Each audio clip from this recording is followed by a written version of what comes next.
Lá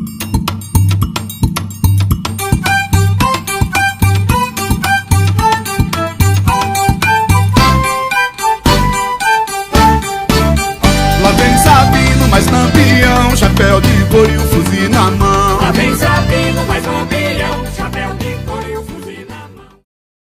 Pessoal, antes de iniciar esse vídeo, eu vou pedir por gentileza que você curta o nosso vídeo e, se possível, se inscreva no canal. Isso é de suma importância para a nossa continuação aqui no YouTube. Sem mais delongas, vamos para o vídeo. Sr. Pereira alegava não estar bem de saúde. Várias ações do bando vinham sendo conduzidas por Lampião, que se tinha transformado numa espécie de seu braço direito. No entanto, enquanto o Sr. Pereira tinha um objetivo primordial, a luta contra os Carvalho e os Nogueira, o objetivo central de Lampião era outro. Não tirava da cabeça a ideia de vingar a morte de seu pai. Em junho de 1922, Lampião deixou o chefe no Pajeú e foi com uma parte do grupo a Bom Conselho de Papacaça, aonde chegou no dia 20, a fim de visitar as irmãs e os irmãos pequenos, que ali se encontravam sob a proteção do coronel Zezé Abílio. A viagem foi feita na surdina, a fim de evitar que a polícia fosse depois incomodar o coronel. Terminada a visita, Lampião desceu até Água Branca, tentando topar de jeito com seus inimigos: Lucena, Amarílio, Manuel Sá, os Quirino. Lampião vivia dizendo que iria pegar Amarílio em sua própria casa, mas ninguém levava a sério tal ameaça, por se considerar que seria muito atrevimento em entrar em Água Branca. Além disso, Lampião tinha uma birra com relação à ilustre baronesa de Água Branca, Joana Vieira de Santos. Um ano atrás, Lampião tinha mandado um bilhete pedindo dinheiro a ela. A resposta da baronesa foi a seguinte, abre aspas: "Eu tenho dinheiro sim, mas é para comprar bala para enfiar em seu couro", fecha aspas. A baronesa, naquele momento, uma senhora de 90 anos de idade, era viúva de Joaquim Antônio de Siqueira Torres, cidadão que durante o Império tinha recebido de Dom Pedro II o título de Barão de Água Branca, tendo hospedado em sua casa o imperador quando de sua visita a Mata Grande, que na época se chamava Paulo Afonso. Além do dinheiro, que conforme se especulava, a viúva guardava em sua casa uma razão mais forte que justificava o assalto. Os filhos da baronesa eram pessoas influentes, ligadas às autoridades, e Lampião gostava de desmoralizar gente importante. O barão e a baronesa de Água Branca tiveram 8 filhos, que são os seguintes: Cícero Joaquim de Siqueira Torres, Joaquim Antônio de Siqueira Torres, Miguel de Siqueira Torres, Manuel de Siqueira Torres, Antônio de Siqueira Torres, Alexandre de Siqueira Torres, Luiz Vieira de Siqueira Torres, este foi senador e vice-governador do estado de Alagoas, e a caçula, Brandina de Siqueira Torres. Ao descer de Bom Conselho, Lampião rodeou por Pariconha, à procura de Manuel Sá, mas esse estava viajando. Restava pegar Amarílio Batista. O bando meteu-se então pelo meio das serras, com destino à Água Branca, subindo e descendo abismos, indo postar-se na noite do dia 25 na entrada da cidade. Para entrar em Água Branca, Lampião teve uma estratégia muito ousada. Ele mandou enrolar todos os rifles em esteiras de pipiri, pôs os embrulhos em 2 redes, juntamente com as cartucheiras, chapéus de couro e bornais, cobrindo-os com lençóis brancos, como se fossem corpos de defuntos, para simular um sepultamento, na forma como eram enterrados os mortos naquele tempo. Ao amanhecer do dia 26, os cabras entraram na cidade com os defuntos. Passaram em frente à cadeia, subindo a ladeira a caminho da igreja. Os soldados mal olharam a passagem do cortejo. No quadro da igreja, dobraram à esquerda, descendo para a casa da baronesa, um casarão que ficava à esquina da rua que dava acesso à estrada para Mata Grande.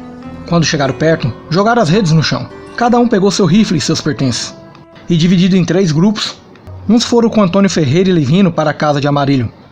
Outros tomaram posição em frente ao casarão da baronesa, prevendo alguma reação dos moradores ou da polícia, enquanto Lampião, com os demais, contornava o casarão, já que a porta da frente parecia um portão de uma fortaleza.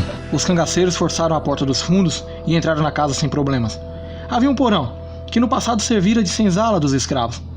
Uma escada de acesso à parte de cima, que era o térreo, onde havia outra escada para o sótão. O casarão era enorme e cheio de bibocas. No térreo, de cada lado do corredor, havia vários quartos. Os cangaceiros abriam ou arrombaram os armários, baús e escrivaninhas, e saqueavam tudo, desde dinheiro, joias, roupas, utensílios domésticos. Entraram no quarto da baronesa e retiraram um colar do seu pescoço.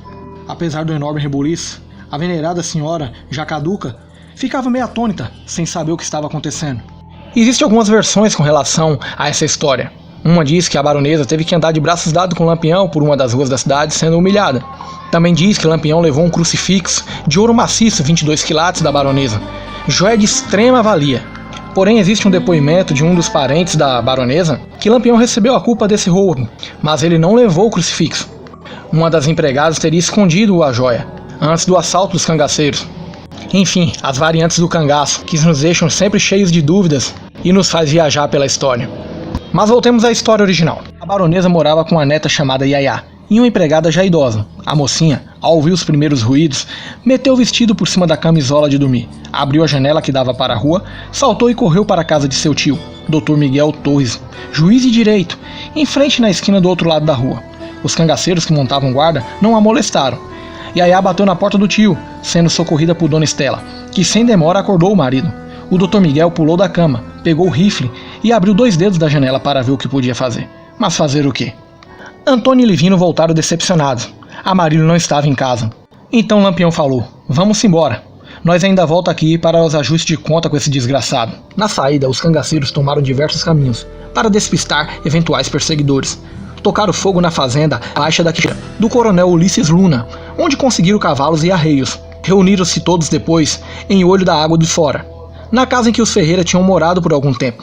Passaram ali 2 dias farrando, comemorando as tripulias aprontadas em Água Branca. No dia 29, ao passarem por Santa Cruz do Deserto, Virgulino e os irmãos foram às covas dos pais, rezaram o Pai Nosso e a Ave Maria. Perto de Mata Grande, os Ferreira se separaram do grupo e foram pernortear na fazenda Carnaúba, pertencente ao padre Manuel Firmino, padrinho de crisma de Virgulino.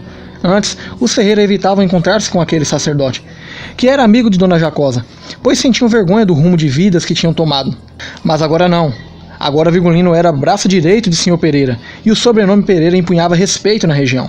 O assalto em Água Branca teve repercussão enorme em Alagoas, Pernambuco, Bahia e até na capital federal, pois a família Torres era muito influente. Os filhos da baronesa eram homens de peso, grandes proprietários de terras. Choveram telegramas, discursos nas assembleias, protestos em toda parte. A notícia do assalto saiu no Correio da Pedra e no Diário de Pernambuco. Pela primeira vez a imprensa publicava o nome de guerra que se tornaria famoso: Lampião. Enquanto a polícia organizava uma reação, Lampião aprontou mais uma. No dia 30 de junho, assaltando o povoado pernambucano de Espírito Santo de Tacaratu, atual Inajá, na divisa com Alagoas.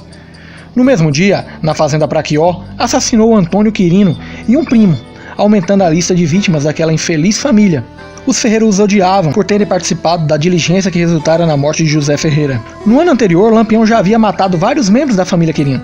Seu propósito era pegar José Batista Quirino, o líder da família, mas o cabra era esperto. Em fevereiro de 1924, Lampião voltaria para completar a vingança. Enfim, o assalto ao casarão da baronesa de Água Branca foi o primeiro grande ato de Virgulino como líder de um bando. Daí por diante, cada vez mais ele ficaria famoso. Tudo bem com vocês? Comigo tudo ótimo, eu sou o Elton Araújo e hoje eu trouxe para vocês mais um vídeo aqui no canal. Espero que vocês tenham gostado da história de Lampião invadindo o casarão da baronesa de Água Branca. O homem era brabo mesmo, hein? Mais uma vez reforçando, se você esteve conosco até aqui nesse momento, dá esse like no nosso vídeo e se inscreve no canal. Se você já é inscrito, muito obrigado. Seguimos em frente, em breve mais vídeo, um forte abraço.